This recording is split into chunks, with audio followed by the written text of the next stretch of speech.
à toutes, bonjour à tous et bienvenue dans l'école du futur. Au programme aujourd'hui, c'est une des stars de l'intelligence artificielle que la France et le Québec se partagent. Il vient de recevoir la Légion d'honneur il y a quelques mois pour son apport scientifique et son engagement humanitaire. Yoshua Bengio fait briller l'humain derrière l'IA, ce sera notre rôle modèle à suivre. C'est mon rôle modèle évidemment au quotidien, il a une idée derrière la tech, c'est Guillaume Gralet. Hello Guillaume.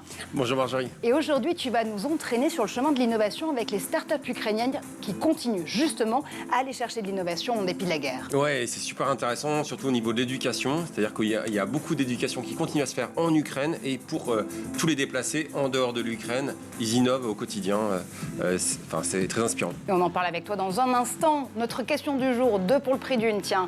Les études se suivent et se ressemblent malheureusement. Selon Teams, le classement international sur l'enseignement des sciences et des maths, la France est le mauvais élève de l'Europe encore cette année. Alors comment résoudre l'équation des maths à l'école et au collège? Notre première invitée a des solutions. En duplex de Strasbourg, on rejoint Leïla Ancelin. Leïla, bonjour à vous.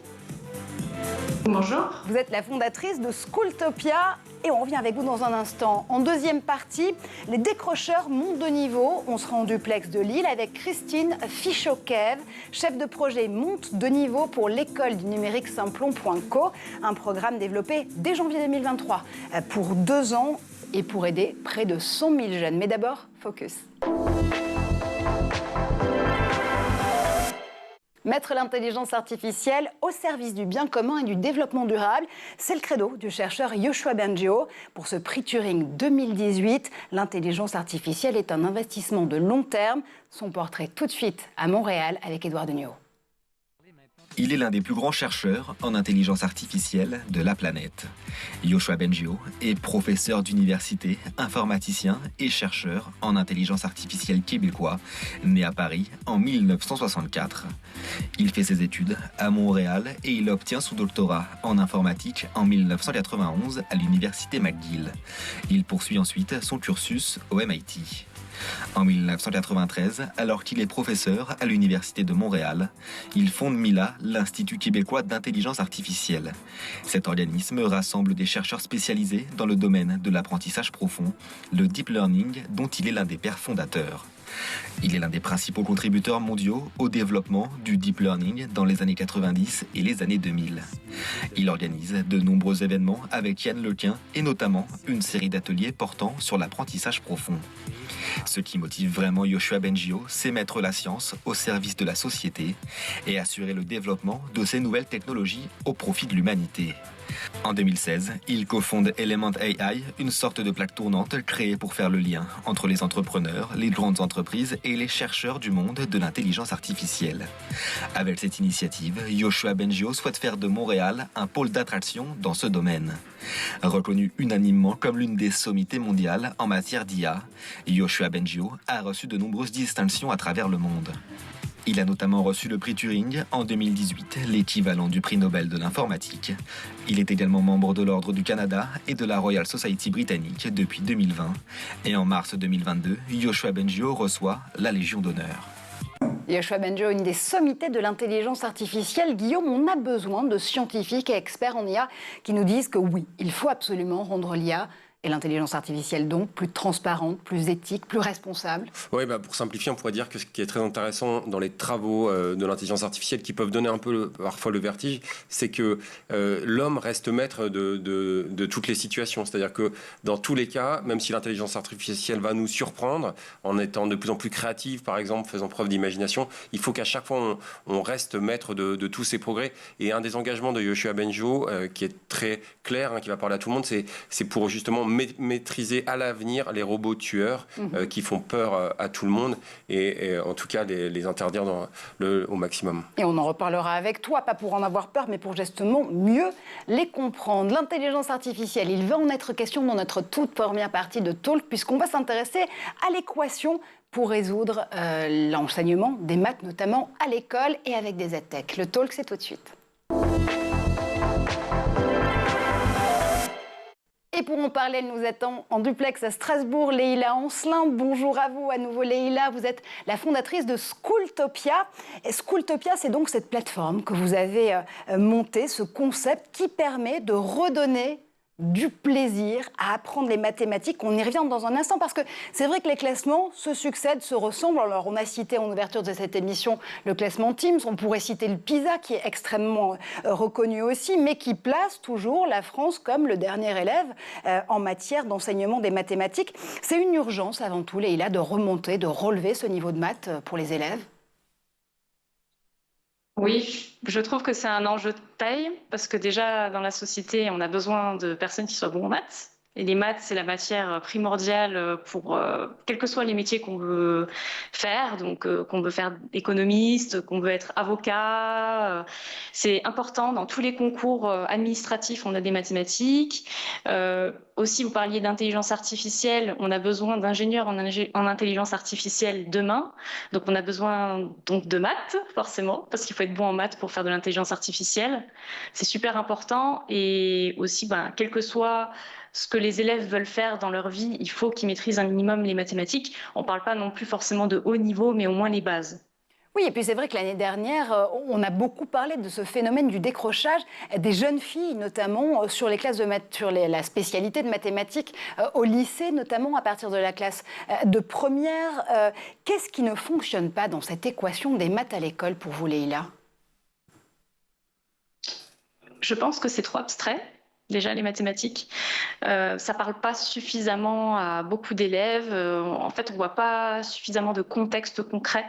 C'est vraiment ce qui manque, c'est trop abstrait. Les profs de maths ont tendance à balancer plutôt des formules sans forcément expliquer pourquoi je vais l'utiliser, dans quel contexte et pourquoi je l'apprends.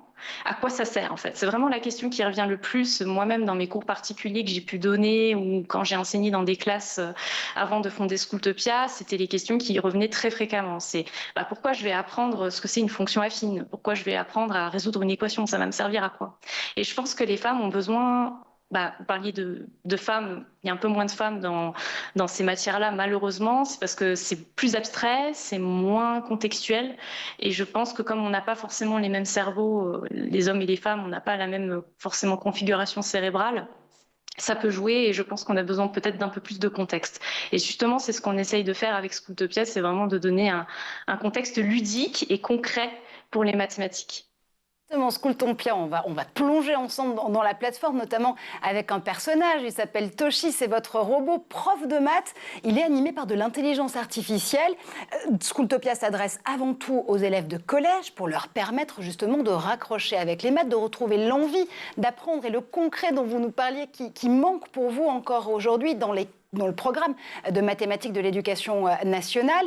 Pourquoi s'être dit qu'avec un robot, en quoi ce personnage mi-fictif, mi-réel, ça nous permettait de mieux suivre, de mieux comprendre, de mieux entrer dans le programme de maths?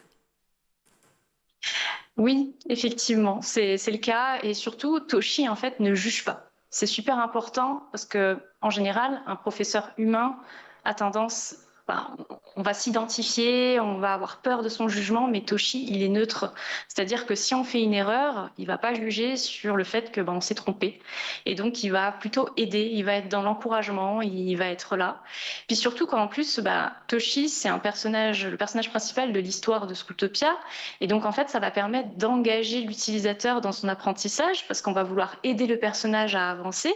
Il va avoir des problèmes qui vont se poser auprès des personnages et en faisant les exercices, on va réussir à démêler la situation et c'est pour ça qu'en fait on a fait sous forme de BD. Donc au départ quand on commence sous forme d'épisode, si j'explique grosso modo le concept, Schooltopia c'est une école en ligne ludique en mathématiques qui donne des cours de la 6e à la 3e. Donc on va avoir ça sous forme de série télé. Chaque niveau aura entre 15 et 17 épisodes. Et dans ces épisodes-là, on va retrouver donc le personnage Toshi qui va avoir donc son périple qu'on va suivre. Et ça va être sous forme de BD avec des cours, des exercices. Et ça va engager l'utilisateur dans son apprentissage parce qu'en fait, il va avoir envie d'aider le personnage. Et donc, en faisant cette histoire-là, on va vouloir savoir la suite. Et tant qu'il n'a pas fait les exercices, il ne peut pas savoir la fin s'il a vraiment aidé le personnage. Et c'est très gratifiant. En fait, on va vraiment apporter quelque chose. Puis les contextes sont très concrets. Par exemple, pour les fractions, on a tendance à utiliser la cuisine, les gâteaux. Pour les nombres, on va utiliser des contextes, par exemple, de piratage. On va essayer de sortir d'une porte blindée. On va être coincé quelque part. Il va falloir pouvoir avancer. Donc, il y a un petit peu de la notion d'escape game aussi. Et toutes ces choses-là se rapprochent un peu de la gamification du jeu, du ludique, mais aussi, comme vous disiez avant, il y a l'intelligence artificielle aussi, c'est-à-dire qu'on va pouvoir aussi parler à Toshi. On s'est rendu compte que les utilisateurs ont besoin de créer du lien. Donc c'est un petit peu le lien professeur-élève qu'on retrouve là-dedans. Et on va avoir envie de lui poser des questions. Donc en fait, on a 3 grands domaines qui se sont dégagés en type de questions qui sont posées par nos utilisateurs. Notamment, il y a l'aspect discussion ludique. Donc, on va vouloir s'intéresser à l'histoire, au personnage. On va lui demander quel âge il a. On a eu ce genre de questions. On a tu es un robot, Toshi? Des questions en fait sur lui, le personnage. Après, on a des questions sur les mathématiques. Donc, plus exactement, Toshi, c'est quoi un multiple? Je comprends pas ce que c'est. Est-ce que tu peux m'aider sur cet exercice? Je comprends pas l'énoncé. Est-ce que tu as un indice à me donner? Et on va avoir le 3e aspect qui est plutôt le recadrage, c'est-à-dire que l'utilisateur a tendance à pas avoir forcément une bonne concentration, et ça c'est un constat général. Souvent les élèves ont du mal à se concentrer, et donc Toshi va recadrer tout simplement l'utilisateur pour qu'il se remette dans le bain. Et bien sûr, s'il y a des problèmes de discipline, il va être adapté et va pouvoir donner des réponses pour recadrer la personne. Le recadrer sans juger, donc si je vous entends bien, Leïla, puisque l'idée c'est d'accompagner au fur et à mesure sur ces apprentissages. Je crois que vous avez un futur nouvel utilisateur, c'est Guillaume Gralet. Oui, en tout cas, ça donne beaucoup envie, non seulement parce que c'est gamifié, l'expérience, et puis surtout qu'on va aider, hein, si j'ai bien compris, Toshi, on va le libérer, on va l'accompagner. Je voulais juste savoir comment vous aviez trouvé à la fois le nom Toshi et puis surtout le design, parce qu'il a l'air super sympa. Est-ce que ça a été difficile, en fait, à lui donner une apparence ? Alors, Toshi, c'est inspiré d'un nom japonais. En fait, il faut savoir que nos utilisateurs sont très axés manga. Ils ont tendance à beaucoup consommer de BD, de manga. La culture manga s'est beaucoup propagée ces dernières années. Et les collégiens sont très friands de ça. Donc, on voulait donner un nom très commun et faire référence un petit peu au sensei, donc au professeur japonais. Et ensuite, pour l'apparence de Toshi, on s'est inspiré tout simplement des films Pixar et de Disney. C'est notre univers est très inspiré de ça parce que c'est une référence, notamment du robot par exemple Wall-E aussi, tous ces petits personnages mignons. Donc on a essayé de le rendre très mignon, très accessible, qui ne fasse pas peur tout simplement, hein, et qu'il ait vraiment cette apparence neutre. C'est très important parce que si on avait donné un visage humain, on aurait eu ce côté jugement. Aussi, il y a tous ces préjugés qu'on peut avoir sur un physique en fait, alors que Toshi, ça reste un robot, c'est quelque chose de neutre. Absolument. D'ailleurs, l'idée, encore une fois, avec Schooltopia, cette très belle utopie d'une nouvelle école, c'est de se dire que tout est possible, on peut réussir à rattraper son retard en maths si le programme qu'on suit au collège entre la 6e et la 3e ne nous aide pas forcément à vraiment comprendre la façon dont il faut utiliser ces maths. C'est vrai pour les enfants qui ont un apprentissage classique, mais aussi vrai pour des enfants avec des troubles 10, par exemple. Oui, bien sûr. Dans nos utilisateurs, on a vraiment de tout. On a des élèves qui sont dyslexiques, qui ont des troubles de la concentration, qui ont des retards, des lacunes, des élèves aussi qui sont surdoués, qui sont en avance. On a des élèves de primaire, pour vous dire, de CM1, CM2, qui suivent le programme de 6e. Donc en fait, c'est très varié. Et on a aussi des élèves tout simplement qui veulent trouver une nouvelle pédagogie alternative pour pouvoir suivre en dehors des cours prodigués en classe. Alors, le programme de Schooltopia est préparé avec des professeurs de l'éducation nationale, basé encore une fois sur le programme de mathématiques.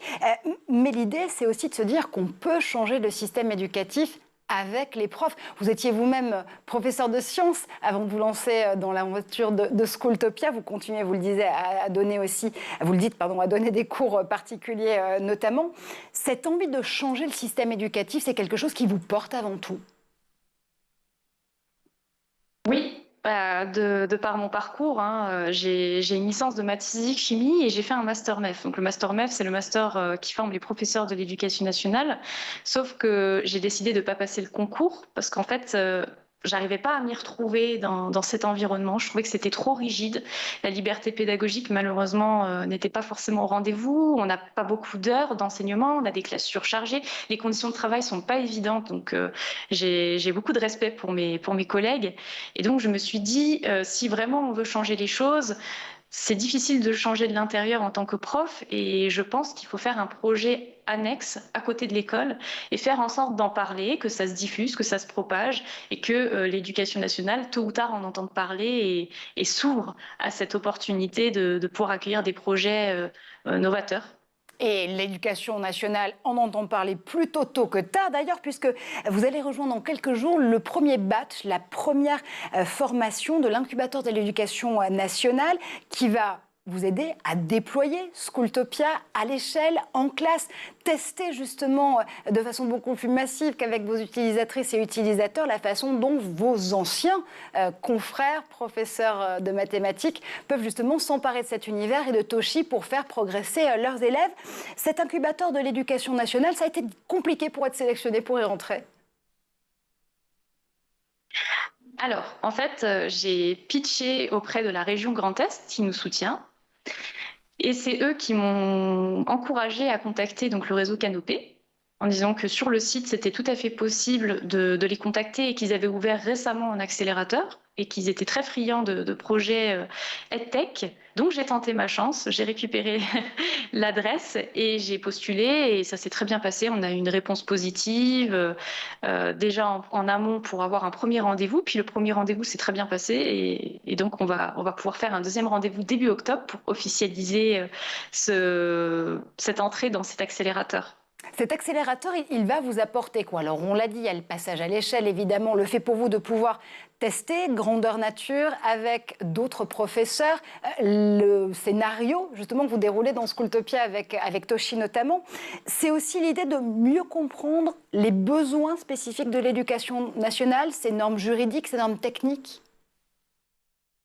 Oui, il y a pas mal de normes à mettre en place par rapport à ce qu'on fait, parce que notre produit, pour l'instant, est adapté surtout pour le grand public, pour du soutien scolaire, tout simplement, pour les élèves qui sont en dehors de l'école, et pour les parents également. Et là, on a mis en place effectivement un compte professeur qui va pouvoir piloter des comptes élèves, sachant que de plus en plus, les classes sont équipées de tablettes, et même ils ont une salle informatique avec des connexions Internet, donc ça va pouvoir être déployé beaucoup plus facilement qu'il y a 10 ans, forcément. Et il y a une ouverture aussi par rapport à l'éducation nationale, ils recherchent vraiment des solutions, des nouvelles solutions, parce qu'on sent qu'il y a vraiment un désir de vouloir s'ouvrir au numérique. C'est juste qu'ils n'arrivent pas à utiliser correctement ces outils. Ils achètent des tablettes, ils testent des nouveautés, mais ils n'arrivent pas à savoir comment appliquer ces choses-là en classe. Et là, on est là justement pour les guider et pour leur proposer une solution facile qui va pouvoir permettre d'être utilisée justement dans les classes et avoir une efficacité. C'est surtout ça, hein. Et on l'en sent avec vous, Leïla, c'est vraiment cette idée de collaboration, de co-création de cette école de demain et des solutions pratiques qu'on peut contextualiser tout de suite pour les élèves et pour les profs que vous recherchez justement dans cette démarche. Exactement. On est très ouvert au retour des professeurs quand on va tester la solution, également des élèves. S'il faut améliorer des choses, on va le faire. Le but, c'est vraiment que ça apporte quelque chose. C'est pas juste de vendre pour de vendre, c'est vraiment ramener un souffle nouveau dans l'éducation, dans les classes, et que ça se passe mieux et que surtout, en fait, le professeur puisse tisser de meilleurs liens avec ses élèves, parce que je pense que là, actuellement, c'est très compliqué vu que les classes sont surchargées. Là, avec notre outil, on va pouvoir faire de l'éducation personnalisée. Le professeur va pouvoir regarder qui est en difficulté sur les exercices et se focaliser sur les élèves en difficulté. Et les élèves qui sont en avance, chacun va pouvoir aller à son rythme, ils vont pouvoir avancer, aller dans d'autres épisodes. Et donc, ça va permettre de tisser des liens plus forts, je pense, alors qu'aujourd'hui, un cours donné en classe, c'est en masse. On ne sait pas qui c'est qui arrive à suivre ou pas, mais on continue parce que on doit finir le programme. On n'a pas beaucoup d'heures, donc on doit se dépêcher et c'est pas évident pour les élèves et pour les profs. Et je pense que ça crée un fossé énorme. Et nous, on veut vraiment rapprocher les deux camps, parce que c'est en collaborant ensemble que chacun va tirer des bénéfices, autant le professeur que l'élève. Schooltopia, c'est donc cette très belle utopie pour recréer ensemble, co-créer l'apprentissage des mathématiques, non pas de demain, mais de tout de suite, dès aujourd'hui. Merci infiniment, Leïla, d'avoir fait un tour par l'école du futur. Merci. Et tout de suite, on fait un tour du côté de la planète tech.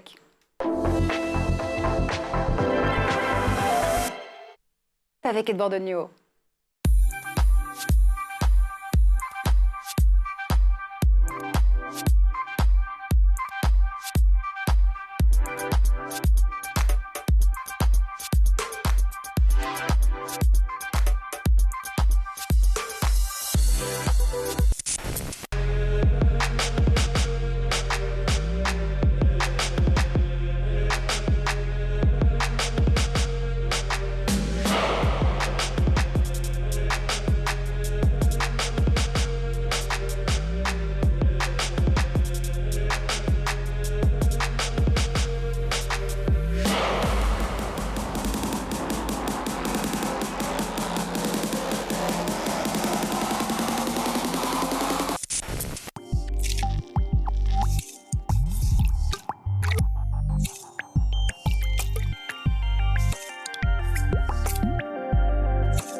Et nous sommes de retour sur le plateau de l'École du Futur, toujours en compagnie de Guillaume Gralet, évidemment.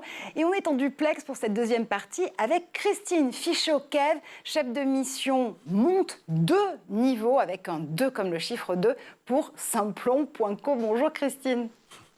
Bonjour.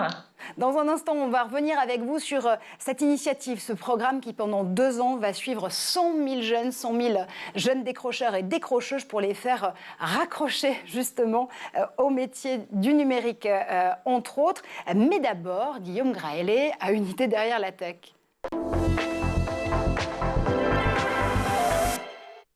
Et Guillaume, aujourd'hui, avec toi, on va revenir sur plusieurs initiatives qui montrent qu'en dépit de la guerre, la tech ukrainienne est bien là et continue à innover. On commence par une innovation d'ailleurs que tu as trouvée particulièrement intéressante, surtout en temps de sobriété énergétique. C'est une tablette et elle s'appelle Nuka. Oui, c'est une tablette qui s'appelle Nuka. Effectivement, on voit... en dépit de la guerre, de toutes les difficultés des déplacés, eh bien, beaucoup d'ingéniosité chez les entrepreneuses, les entrepreneurs ukrainiens. Dans l'éducation également, on avait déjà parlé ici de la tablette Remarkable qui permet de valoriser l'écriture à la main, y compris sur une tablette. Ici, c'est une tablette qui va utiliser un crayon en alliage métallique qui ne s'épuise jamais. On va pouvoir gommer sur cette tablette de manière très facile, qui est plutôt un bloc-notes en réalité. Oui, parce qu'on voit ces images, on se dit c'est du papier, c'est du numérique, c'est quoi exactement? Eh bien, c'est du numérique, mais qui donne l'impression d'avoir un véritable bloc-notes, un bloc-notes qui est résistant aux éclaboussures. Si vous renversez un café, par exemple, par exemple, ça peut arriver à des gens très bien, même sur ce plateau. Voilà, ça m'est arrivé il y a quelques minutes, ici même. Eh bien, c'est pas grave du tout, vous pouvez l'effacer. C'est quelque chose qui est très résistant. On parle de bloc-notes éternel. Alors, ça va peut-être pas jusque-là, mais en tout cas, c'est une initiative qu'on doit à 3 entrepreneurs ukrainiens Katerina Milako, Nikita Vladikin ou encore Eugène Chilo. Pour la petite histoire, Katerina Milako a commencé à entreprendre à l'âge de 16 ans. Elle est passionnée de mathématiques. Elle veut transmettre. Elle fait partie de cette génération d'Ukrainiennes et d'Ukrainiens extrêmement inventifs et entreprenants. Autre start-up qui nous étonne là aussi, Codegym, spécialisée dans l'enseignement du langage informatique Java et de l'adaptation. Son adaptation, en tout cas son agilité, t'a vraiment impressionné là aussi. Ouais, en fait, c'est simplement en lisant le témoignage d'Alex Yelevic, qui est le créateur de cette entreprise. Eh bien, en fait, on ne peut pas rester indifférent. Il explique qu'avec le début de la guerre, tout le monde s'est posé des questions, y compris chez les entrepreneurs. Est-ce que je dois rester? Est-ce que je dois partir? À l'étranger, à la campagne, la panique, les bruits de frappe de missiles, les sirènes d'attaque aériennes, tout ça, ça m'a profondément marqué. Surtout, ça a marqué toute son entreprise. Ils ont quand même décidé de rester, de travailler ensemble. Certains en télétravail.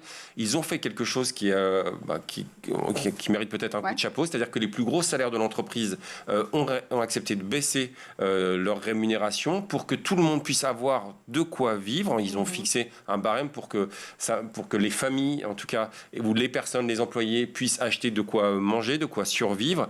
Et cette entreprise, elle fonctionne toujours, elle est toujours accessible en ligne. Et on voit cette solidarité entre les start-upers et innovatrices ukrainiens qui continuent justement à faire effet boule de neige. On le voit aussi auprès de l'écosystème ukrainien lui-même, avec des incubateurs, avec des accélérateurs, avec des lieux, des hubs d'innovation comme Unit.City. À Kiev, ils essaient de retrouver un fonctionnement. Oui, c'est pas moins de 3 antennes. La plus grosse est effectivement à Kiev. Elle est dirigée, Marjorie, par quelqu'un que tu connais bien, qui s'appelle Dominique Piotet. Et ce qui est très intéressant, c'est que ça fonctionnait extrêmement bien avant la guerre. Il y a eu bien sûr des difficultés. La nécessité de faire revenir du monde, on a pas moins de 15% en réalité des entrepreneurs qui sont déjà revenus sur place. Et puis là aussi, il y a des initiatives qui nous parlent ici sur School TV, Marjorie, autour de l'éducation, comme la Web Academy, une Web Academy qui veut essaimer dans chaque entreprise pour justement permettre à tout le monde de s'approprier les outils numériques, faire baisser l'électronisme, y compris dans les entreprises. Autre initiative qui t'a là aussi marqué, c'est le Ukrainian Global Scholars, qui là aussi va essayer d'aider les étudiants et les étudiantes ukrainiens à continuer à se former au métier du numérique. Oui, et puis je l'ai découvert un peu par hasard en suivant le parcours d'un jeune entrepreneur, Igor Klimenko. Igor Klimenko, il a mis au point, alors qu'il est étudiant en physique, il n'a pas abandonné ses études, il a mis au point un drone de détection de mines, le Quadcopter Mines Detector. Il détecte à la fois les mines terrestres antipersonnelles et anti-véhicules. Et puis, il a été distingué en réalité par un concours international d'innovation numérique. Et ce qui ne l'empêche pas, c'est pour ça qu'on a voulu saluer cette initiative, Marjorie, de soutenir le Ukrainian Global Scholars. Donc, cette organisation qui veut véritablement aider les étudiants ukrainiens à obtenir des bourses pour fréquenter les meilleures universités du monde, bref, pour continuer d'apprendre et surtout de garder cette envie d'apprendre et surtout d'enseigner à l'avenir. Et je sens que tu es en train d'inspirer Édouard Degnaud pour son focus Génération Talent avec ces jeunes étudiantes, innovateurs, innovatrices ukrainiens qui continuent à se mobiliser pour faire vivre leur pays et l'innovation en même temps. Christine, vous étiez toujours avec nous, évidemment, pendant la chronique de Guillaume, quand vous voyez la vitalité de cet écosystème ukrainien, le fait qu'il continue à se dire que tout est possible à partir du moment où on garde espoir. Là aussi, ça vous donne de l'espoir pour faire prendre conscience aux étudiants, étudiantes, apprenants et apprenantes de Simplon.co qu'il faut ouvrir l'univers des possibles. Bien évidemment, en fait, cet exemple ukrainien, c'est tellement inspirant puisqu'on ne se rend pas compte de la chance aujourd'hui qu'on a, nous. Aujourd'hui, on n'est pas dans un pays en guerre, tout est accessible. On a la possibilité de choisir sa formation, de pouvoir en changer. Et on se rend compte que du jour au lendemain, on peut perdre tous ces droits, on va dire, fondamentaux et de les voir vraiment puiser dans leurs ressources, se battre, continuer à innover malgré l'adversité, c'est très inspirant, effectivement. Allez, on va continuer à s'inspirer avec vous et l'initiative Monte de niveau. Les décrocheurs qui montent justement ce niveau, c'est un programme qui sera déployé dès le mois de janvier 2023. On ouvre la deuxième partie du talk. Et pour donc aborder Monte de niveau, révèle tes talents, c'est le nom exact de ce programme mis au point et porté par Simplon.co. C'est donc vous qu'on retrouve, Christine Pigeot-Kev. Vous êtes en duplex depuis Lille, vous êtes la chef de projet de cette initiative. Et ce qui fait l'actualité, c'est que Monte de niveau vient d'être lauréat du volet maraude numérique pour l'appel à projet repérer et mobiliser les publics invisibles et en priorité les plus jeunes d'entre eux, qui est porté par le plan d'investissement de compétences. Ça fait beaucoup d'infos en une phrase. On va essayer de débriefer. D'abord, le plan d'investissement de compétences, eh bien, c'est un plan qui est financé par le ministère de l'Emploi, du Travail et de l'Insertion, et puis qui va être opéré par la Banque des Territoires et la Caisse des dépôts. Concrètement, ça veut dire quoi avec ce résultat, le fait que vous ayez été choisi comme lauréat de ce programme? Vous allez enfin pouvoir passer à l'échelle dans tout l'Hexagone et dès le mois de janvier? Oui, c'est ça. En fait, ce genre de projet, donc c'est pour vraiment financer des initiatives qui vont vraiment aider tout le territoire et des causes importantes comme celle de la jeunesse et de l'insertion professionnelle. Donc, Simplon, avec le consortium des acteurs qui nous font confiance, on va avoir cette chance de pouvoir monter ce projet et de pouvoir le déployer sur tout le territoire. D'abord, effectivement, autour de villes pilotes, donc Paris, Lyon, Toulouse et Marseille, et puis ensuite de pouvoir le déployer sur tout le territoire. C'est tout un écosystème qui, justement, va à la rescousse de ces décrocheurs et décrocheuses, puisque dans le programme Monte de niveau révèle tes talents, il y a un consortium avec la maison de l'e-sport, avec Ubisoft, avec Afrogameuse, avec l'école d'intelligence artificielle aussi de Microsoft, pour ne citer que ou quelle. L'idée, c'est de se dire qu'en alliant toutes ces forces, toutes ces tailles aussi d'organisations, de start-up, d'entreprises du numérique différentes, on peut réussir à faire la différence. Oui, on pense que c'est notre force. De pouvoir s'allier avec des acteurs aussi différents, puisque vous l'avez cité, dedans on a des acteurs du numérique comme Simplon, avec le soutien par exemple des écoles d'intelligence artificielle de Microsoft. On va aussi avoir des acteurs du jeu vidéo comme Ubisoft et des associations qui utilisent le jeu vidéo comme un moyen d'insertion sociale comme Afrogameuse ou Banlieue du Turfé. Et puis aussi, on s'est associé avec des agences de communication et des médias comme Positiver et Nouvelle Cour. Et on pense que cette pluralité d'acteurs va nous permettre de toucher au plus près, d'aller vraiment vers ces jeunes décrocheurs, NEET et invisibles qu'on a du mal à capter en temps normal. Alors justement, on est habitué ici dans l'École du Futur à passer en revue des initiatives pour aller justement faire raccrocher cette population dite NEET, encore une fois c'est l'acronyme N2ET, qui définit ces jeunes sans emploi, sans formation, sans école. Aujourd'hui, on estime qu'il serait 14 millions dans ce cas en Europe, 1,5 million en France, ce sont les derniers chiffres notamment de l'INSEE qui nous l'apprennent. Vous vous adressez aux NEET invisible. Ça veut dire qu'on va aller chercher les jeunes sous le radar du radar? C'est l'objectif. L'idée aujourd'hui, c'est qu'on a déjà identifié, comme on dit, les fameux NEET, donc ni en emploi ni en formation, mais depuis la crise sanitaire, et c'est aussi l'objectif de l'appel à projet des maraudes numériques, c'est que depuis la crise sanitaire, il y a des jeunes encore plus en difficulté et qui ne vont pas accéder à leurs droits, qui ne vont plus solliciter leur mission locale, le Pôle emploi ou même la mairie de leur ville, et donc qui passent à côté de dispositifs d'accompagnement pour les aider à sortir de cette situation.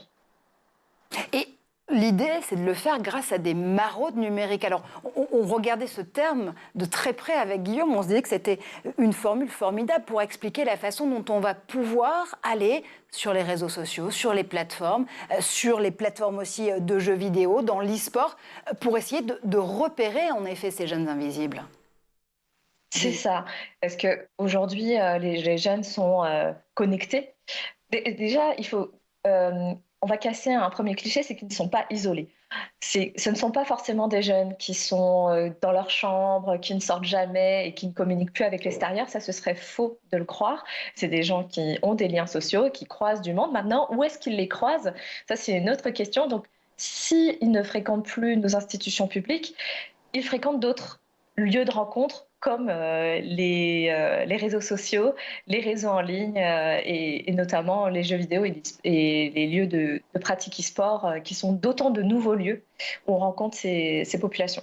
Guillaume. Oui, merci beaucoup. Hein. C'est passionnant. La question que je me pose, c'est une fois qu'on a repéré, grâce à ces maraudes numériques, ces personnes qui peut-être ont un certain rejet par rapport aux institutions, qu'est-ce que vous allez essayer de leur apprendre? Vous allez bien sûr leur donner envie, leur montrer peut-être ce que c'est que le e-sport, mais est-ce que vous allez leur apprendre des disciplines un peu académiques, comme par exemple le code informatique? Et si oui, quel langage? Ou est-ce que le code informatique, par définition, c'est un petit peu périmé à partir du moment où on l'enseigne, puisque ça change tout le temps, comme explique Stewart Butterfield de Slack? Oui, en effet. Alors, l'idée, c'est qu'on ne va pas sensibiliser ces jeunes qu'au métier de l'e-sport parce que déjà, l'e-sport, c'est très vaste et c'est aussi, comme dans le sport, un secteur un peu de niche, hein, mais il y a plein d'autres métiers qui existent. Nous, on veut pouvoir montrer aux jeunes que de par leur pratique des jeux vidéo à titre de loisir, de la pratique de l'e-sport ou par exemple de la création de contenu sur les réseaux sociaux, ces derniers développent des compétences, des talents et qu'il n'y a qu'un pas pour que ça devienne leur métier, leur futur projet professionnel. Donc l'idée avec Monde de Niveau, c'est lorsqu'on a capté ces jeunes, qu'on les a aidés à prendre conscience de cela, de ce que je viens de dire, et qu'on a travaillé un petit peu sur les leviers motivationnels, c'est de les aider à raccrocher vers un projet professionnel et ensuite de les renvoyer vers les institutions qui font déjà ce travail très bien, de les accompagner sur le long terme, que ce soit une école, la mission locale, Pôle emploi ou d'autres dispositifs, et de les aider à sécuriser ce fameux parcours professionnel. Et c'est très important ce terme d'ailleurs, Christine, de sécuriser le parcours professionnel parce que Monde de Niveau va pouvoir être déployé à partir de janvier 2023 à l'échelle sur le territoire. L'idée, c'est de les accompagner pendant 2 ans consécutifs et vous espérez pouvoir toucher 100 000 NEET invisibles. Oui, c'est l'objectif. On passera par une plateforme, puisque voilà, par définition, les maraudes numériques, on va justement utiliser les outils numériques pour pouvoir les capter et puis les accompagner.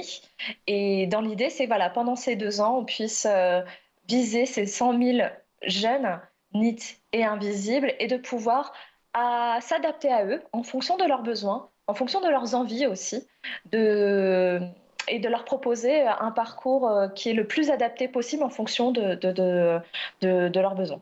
Oui, parce que l'idée, c'est aussi de se dire que cette opération, c'est du win-win, du gagnant-gagnant, à la fois pour ces jeunes décrocheurs et décrocheuses qui sont de véritables talents pour le secteur du numérique et pour l'industrie numérique qui a besoin justement d'aller chercher tous ces talents où qu'ils et qu'elles se trouvent. On rappelle les chiffres, hein, on attend 225 000 créations de postes dans les métiers du numérique d'ici 2025.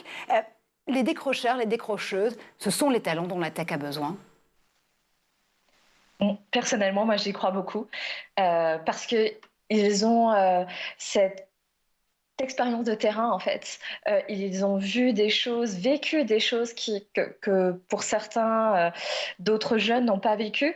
Et ça, c'est d'autant de richesse qu'on peut apporter dans le monde de l'emploi, qui permet aussi d'apporter une certaine diversité dans le monde de la tech et dans les métiers du numérique dont on aura besoin demain. Guillaume? Oui, alors moi ça me rappelle un tout petit peu aussi l'initiative Alberton School qui était gratuite pour les personnes justement les plus diverses possibles. Justement, c'était un projet qui était né en Californie et qui a essaimé dans le monde entier. Et le principe c'était que les étudiants redonnaient une partie de leur rémunération lorsqu'ils avaient trouvé un travail à l'école pour qu'elles puissent ensuite se développer. Vous, c'est totalement gratuit, j'imagine, ou est-ce que vous demandez une certaine participation financière ? Non, c'est totalement gratuit. L'idée, c'est que ce projet soit le plus accessible possible, en sachant qu'on va toucher justement ce fameux public NEET et invisible qui souvent ont des parcours accidentés, donc ça n'aurait pas de sens de leur demander un sacrifice quel qu'il soit. Très bien. Et au niveau physique, comment ça se passe? Est-ce que vous avez des antennes dans toute la France ou il y a c'est uniquement à Paris, avec une partie en ligne également? Alors, il y a une partie en ligne, puisque voilà, dans l'objectif des maraudes numériques, c'est d'aller les capter, mais on veut pouvoir les connecter au réel. Donc, on va proposer des événements, des activations au sein des lieux déjà existants, notamment à travers les membres du consortium. Donc, par exemple, Simplon, on va le faire à travers notre réseau de fabriques. D'autres membres du consortium, comme Ubisoft, ont quelques studios en France, donc la possibilité d'aller les visiter, en commençant d'abord par les studios qui sont du côté de Paris. Et voilà, l'idée, c'est de pouvoir aussi nouer un réseau de partenariats qui puisse renforcer ce projet, l'enrichir et de faire en sorte que les jeunes qui s'inscrivent sur notre plateforme Monde de Niveau puissent trouver des choses en lien avec ce projet à côté de chez eux. Et dernière chose, est-ce qu'on peut imaginer à terme, enfin en tout cas à moyen terme, un partenariat avec l'Éducation nationale pour homologuer, c'est-à-dire avoir un diplôme universitaire ou autre qui valide ce processus, cette formation? Alors l'idée, c'est que Monde de Niveau est un programme de remobilisation. Nous, on n'a pas vocation ensuite à délivrer de diplôme, on va surtout renvoyer vers les acteurs de la formation classique. Donc c'est plutôt comme ça qu'on va nouer ces partenariats-là, notamment avec l'enseignement supérieur, entre autres, ou l'éducation nationale, pour ensuite dire tu es quelqu'un, tu as sécurisé un parcours, je dis une bêtise, autour des métiers du numérique, voilà, qui veut devenir développeur. Ensuite, on va le renvoyer vers toute l'offre de formation déjà existante en fonction de ses envies et de ses besoins. Et donc repérer, renouer le dialogue, remobiliser ces jeunes les plus éloignés de l'emploi, ces publics dits invisibles. C'est vraiment la mission de Monde de Niveau avec ce procédé des maraudes numériques. C'est ce que vous mettez donc en place avec tous les partenaires de Simplon et l'écosystème numérique en France. La formation, elle démarre à partir de janvier 2023. On vous attend, Christine, en janvier 2023 sur ce plateau avec un jeune bénéficiaire du programme pour justement comprendre comment ces décrocheurs invisibles ont réussi à raccrocher avec la formation et avec cette envie aussi de montrer qu'ils sont des talents à part entière.